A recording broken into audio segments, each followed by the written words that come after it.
Я каждый раз, когда не вот жду, я все время Роспотребнадзор Губинский мне так ответил, что это не их обязанность следить за их посетителями. Потому что он пытается контролировать.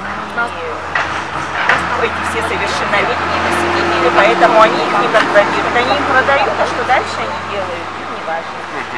Поэтому я поехала в Роспотребнадзор, а они мне там посоветовали сходить пропала. Так, Дмитрий, вы кем являетесь? Ну, я общественник и журналист. Вообще, на самом деле, я решил заниматься проблемой алкоточек, поскольку сейчас, с тех пор, как вступил в силу антиалкогольный закон и так далее, да, с ограничениями, это дает повод как бы заниматься деятельностью такой полулегальной, то есть либо продают, например, в магазинах открывают якобы кафетерии, допустим, этим грешит, например, сеть Топка, это раз, и открываются вот такие вот точки.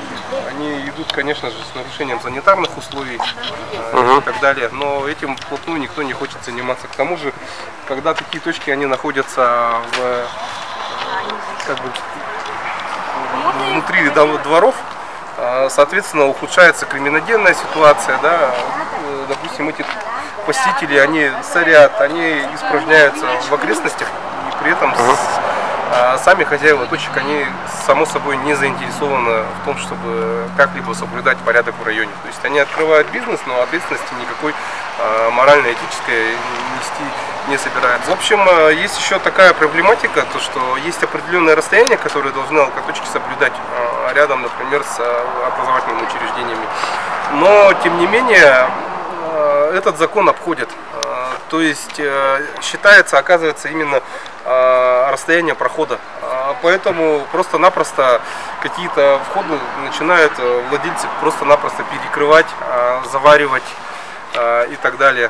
Например, универсам на Ярославского, который находится, там один из проходов для горожан, они просто-напросто закрыли через территорию школы, чтобы был дольше обходной путь. Я призываю, чтобы подобные точки все-таки не открывались, по крайней мере, на территории домов. И я хотел бы еще обратиться скорее всего, уже к будущему парламенту, который будет создан этой осенью, да, чтобы действительно пересмотрели антиалкогольные меры, поскольку внести-то их внесли, но законы все еще сырые и непродуманные, поскольку нарушение масса, это раз, и второе, люди обходят эти законы.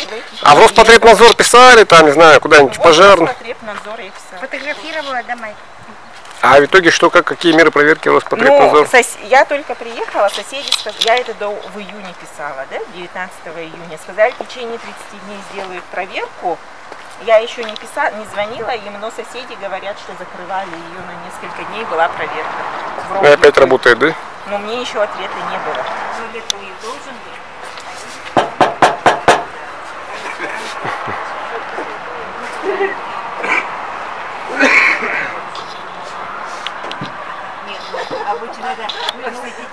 А можно пройти?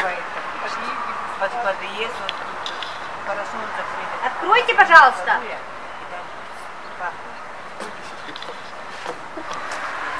Некто ИП Юшкевич АВ. Перерыв выходных.